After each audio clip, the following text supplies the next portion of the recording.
Yeah, So, hey there, Leslie. How are you? I am great. We are just home from Puerto Rico last evening. So it's a delight to see you, Marjorie. I'm still unpacking a little bit. You have some really interesting, fun, exciting news to share with the Rotary District 6920. So, what happened? Well, as you know, my husband and I have worked in Puerto Rico for over 20 years with an enormous conservation organization there. In fact, it's one of the three largest in the world of its kind. They have about 200 employees, and they work in conservation, historic preservation, land acquisition, just a wide variety of things. And so, right after the storms of 2017, in fact, in January of 2018, we began a conversation with them about the possibility of doing a global grant to help with the storm recovery in Puerto Rico. I really need to say that this idea originated with Hamza Thoda, our past district governor. I was helping him at that time, and he sat me down at his kitchen table and said, Leslie, you can put together your contacts in Puerto Rico with something wonderful through a global grant. And he talked me through the basics of how they work. I said, I've been in Rotary for 20 some years, or actually longer than that, and I don't know how a global grant functions. And so he taught me the basics, and we reached out to the San Juan Rotary Club, and it just began to build from there. So this has been an 18-month effort. It turned into one of the largest, well, I think the largest global grant ever in Puerto Rico. There are quite a few global grants post-storm of every size, $10,000 and up. But our request was to help rebuild agriculture, which in turn would help economic development in communities across Puerto Rico. And so by the time we submitted the grant on March the 1st, the amount was $289,100. And last Thursday, the Rotary International Foundation trustees approved our grant. I get chills just saying that. Congratulations. That's really huge. That's going to move the needle for Puerto Rico down there. It really is. And it was a big process. Any grant of this size, grant application, doesn't go through the normal process. It goes up a level, and you have to have it reviewed by the Rotary Foundation trustees. They send an inspector known as a cadre to do an on-the-ground inspection. And so that happened, actually it happened the week right after Easter.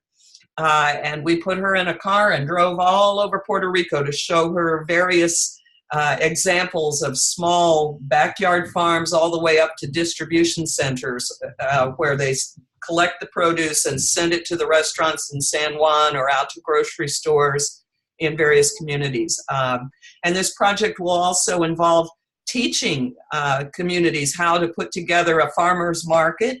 And in some cases, now this is going to sound strange, but we're teaching them how to cook with fresh produce.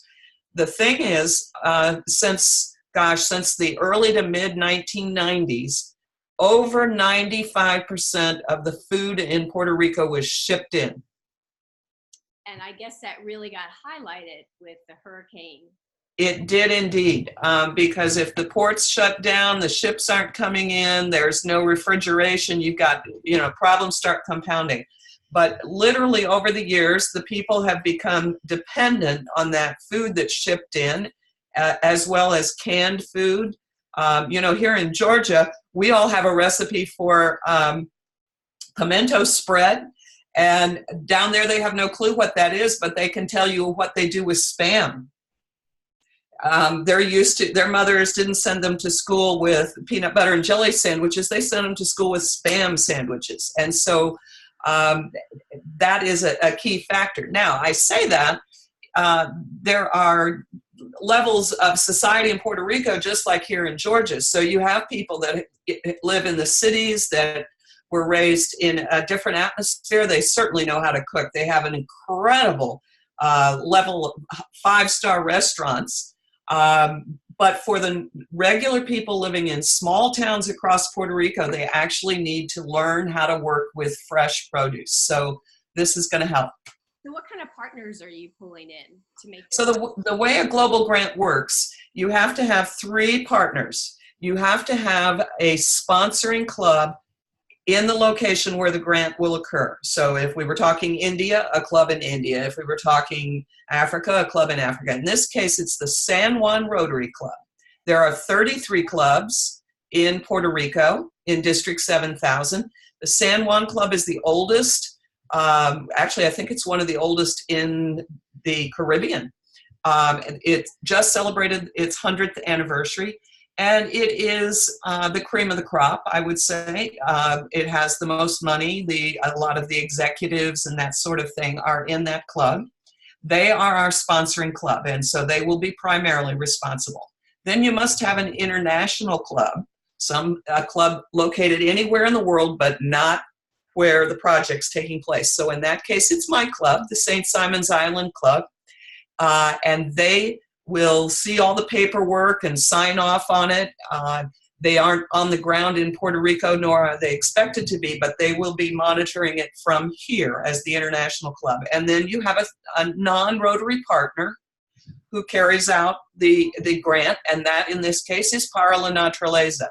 And that's significant, Marjorie, because in many cases it's mom and pop who want to build a hospital in their community, or it's a group of teachers who want to build a school. Here we have a partner with over 250 employees working with properties all across Puerto Rico, massive infrastructure, technology abilities. So we have a sophistication level here that guarantees this project is going to be a great success. I just met the new project manager for our project. His name is Salvador Coleman. He is just tremendous. He has a background in agriculture and in law and in conservation. And he drilled me for 2 hours day before yesterday on the details of our grant application. He was going through it page by page, asking questions. And with every question, I was so thrilled at the way his brain was working and the level of detail. So I'm excited. So what is your actual next step? How does this launch? Well, so the next step, the immediate step that we're working on right now, we need to finish out some of the details of the grant approval, including development of a spending plan, identification of the bank where the money will go. And then the minute we have that done, which should happen here in the next couple of weeks, letters will go out to every club or district or non-Rotary donor saying this grant has been approved, send your money as pledged to this location.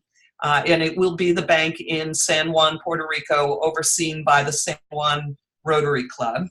And so the money will be collected in there. And then at that moment, the Para la Naturaleza will start saying, well, we need money for this, this, this, and this. And the San Juan Club will write the checks to them. So there's a check and a balance. And they will launch the project. This project is a 1 year, as all global grants are, a 1 year project. And so the entire structure has to be carried out over the next 12 months. So Para la Naturaleza is eager to get started. So what are the results? What are going to be your benchmarks to know if this is a success? Exactly. So the bottom line, the simplest answer I can give you is sustainability. The goal is to have farmers who at the end of this year have received training, supplies, monitoring, guidance, mentoring. They've been to classes. There are training classes for the farmers. And those farmers will then be self-sustaining in year 2. They won't need our help and our support, and they will help train the next group of farmers. There is, when I said this is a 1 year grant, there is already in the back of a lot of minds phase 2. So it's there, but what you and I are talking about today is this 1 year grant. So the ultimate goal is to see the farmers going off on their own in year 2 and helping us to train more farmers. Or to take a farmer who maybe started with something in his backyard this year. Now it becomes a 2-acre farm and then maybe a 10-acre farm, and it grows from there. So there's growth levels. So what kind of crop would do well in Puerto Rico? And that's a great question. There's a wide range of things, and this grant covers all of them. We would discuss that with the cadre. If you are in the south part of Puerto Rico, which is largely a dry desert climate, you're dealing with things like plantains, plants that can handle full sun and not a whole lot of water. And so those kind of plants. Up in the mountain, we're talking coffee. I mean, we all know Puerto Rico makes great coffee, and that crop was wiped out in the storms, by the way. It is insult to injury that they are importing a lot of their coffee right now, which is, we need to get that fixed quickly.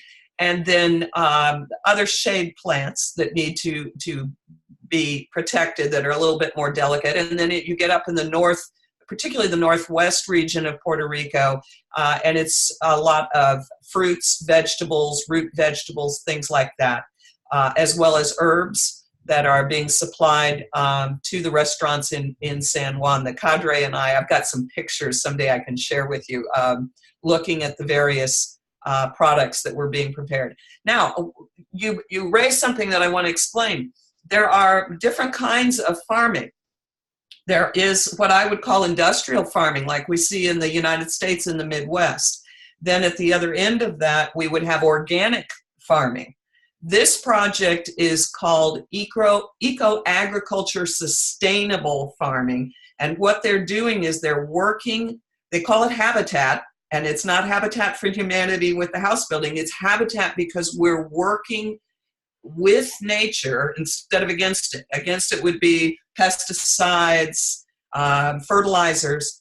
We're instead on this project, occasionally they have to use fertilizers, but they're trying to use compost type things that are all natural. They are planting, they showed us that there are trees you can plant near your crops that the fruit and the trees and the leaves repel insects. So they're there to keep the insects away. Or they may have a row of tomatoes here and right next to it, marigolds, which keep the bugs and the critters away. So they're taking full advantage of the habitat. How did you figure all that out, though? I mean, and what's your background that sparked that? I know you and your husband go down there a lot, but yeah, we began working with the Conservation Trust 20 years ago, and that's a long story. But we made friends there, and frankly, I often joke that Mac and I have received our doctorate degrees in conservation through them. They've taught us so much through the years. But with 200 staffers, they have hired people who are experts in whatever area. So this one is new since the storms. It was one of the things they knew they had dreamed about before the storms. They wanted to work with agriculture for the reasons I explained earlier. But then after the storms, it became a matter of life and death. And so they really launched this third area of their expertise into habitat. And they're learning as well as they go along. As they're hiring new staff members, it's people with expertise in farming and agriculture and sustainable farming. So, has there ever been a grant like this around the world? I can't answer that. I cannot imagine that there haven't been agriculture grants, but this is a big one. And for some of our listeners today who might be familiar with global grants, one option was to do separate grants for each farm or each area of Puerto Rico. So we might have had 10 smaller grants instead of this one great big one. The reason we went with the great big version is that we can share resources. In other words, instead of hiring 10 project managers, we've got one. We're paying him a little more in accordance with the approved grant, but he is able to move around and he's able to use his expertise here to help people there, and he can move resources, both equipment and people, as he sees fit. So we thought it was far more efficient to do it this way. So let me ask you this question. Once this gets up and going, will they be 100% non-reliant on people shipping stuff into Puerto Rico, or will they? The country itself. That would be the goal, Marjorie, but I don't think you would find anyone in Puerto Rico who can even imagine that at this moment. That would be like saying, once we get this up and running, will everybody in Puerto Rico be off the grid? It's one step at a time. One step at a time, but you're exactly right. It's the goal. I would guess that forever they will ship supplies into Puerto Rico as they do now with housing and equipment and cars and anything else. But will they be 90% reliant on it? No, that's the goal. We knew for a long time that this was a dangerous reliance. I think there were about 5 years ago, there was a big strike at the port in San Juan. And I remember hearing the discussion that Puerto Rico could survive 3 weeks without food being shipped in. So they had to get the ports back open. So that's the kind of thing we're trying to change here. Well, you know, and the hurricanes seem to keep coming. So are they nervous about this season? They're very nervous. You say that and I have an emotional reaction. I have to tell you, my husband and I are laughing our heads off. There's a waiter in a hotel we've frequented through the years, Tony. We love him. He lives up in the mountains. He went close to a year without power. The mountains were the last to restore power, and it was a tough time for him. And as I say that, I will segue and tell you that he said it wasn't all bad. He and his wife, former wife, are divorced, and so he has a 7-year-old son. And like all fathers, he would see his son about every other weekend. And he said, at the time of the storms, when he had no power, he said, "It is better now because when my son comes to visit, there's no TV, there's no iPod." He said, we play catch, we fish, we walk, we talk." He said, "The storm is not all bad." Right. So I'll give you that one. But Tony the other day, he said that as he was pouring our coffee, he said, "The hurricane season has started." And we said, "Yes, we know." And I said, "Tony, we're praying for everyone, you know that." And he said, "Oh, Leslie," he said, "I am not afraid of the hurricanes." He said, "I'm ready now. I have my solar-powered light bulbs and I have my solar-powered shower that people gave him." And he said, "I'm ready." He said, "I'm not afraid of the storms. I'm afraid of the politicians." And the politics in Puerto Rico are such that that's what they're afraid of. So Leslie, what would you like everybody watching? What's the biggest takeaway and what can we do to help? Well, first of all, watch for anything that comes out. I hope the plan is to keep the district updated on the progress of the grant. The St. Simon's Rotarians have already said some of them would like to go down and see this on the ground, and so I'm going to try in a few months to put together a little trip. And I'll probably promote that through the district. I think it would be fun. I know we had our friendship exchange team went to Puerto Rico. Some of them might like to go back and see this. And certainly our other district officers might enjoy coming along. So watch for information there. And to clubs and individuals, you might want to begin considering support for this project next year in phase 2, which I think will include both improving this project or going to the next step in these areas, but it will also continue other areas of Puerto Rico. Right now, we're focused in general, I would say, on the western third of Puerto Rico.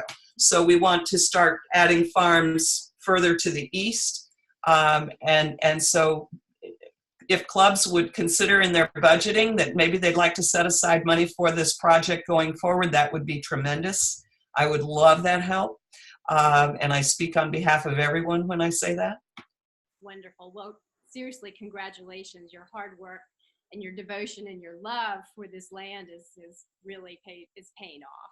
Well, thank you. But it's really a team effort. I have to tell you, for those who aren't familiar with these global grants, when it's approved, you get a letter an email from Chicago, from the foundation office. And so that came out on Thursday night, and it was sent not to me, but to all the clubs and district governors and whatnot who had supported the project. They all got an email at the same time that says, "Congratulations, your global grant has been approved, and here are the next steps." And so that prompted emails going back and forth and hugs. It just, by the grace of God, frankly, I was in Puerto Rico at the time, so I got to enjoy it from down there. And people were just so happy and so excited. The San Juan Rotarians were congratulating each other. There was the St. Simon's Rotarians were everybody's so excited. So it's fun. Well, again, congratulations, and we will make sure to keep everybody in District 6920 updated on your progress. Thank you. And thanks, Marjorie, for giving me this opportunity to speak with you and all of our district. I really appreciate it. And we'll put it up on Facebook. Okay, take care. See you later. Bye-bye. Bye-bye.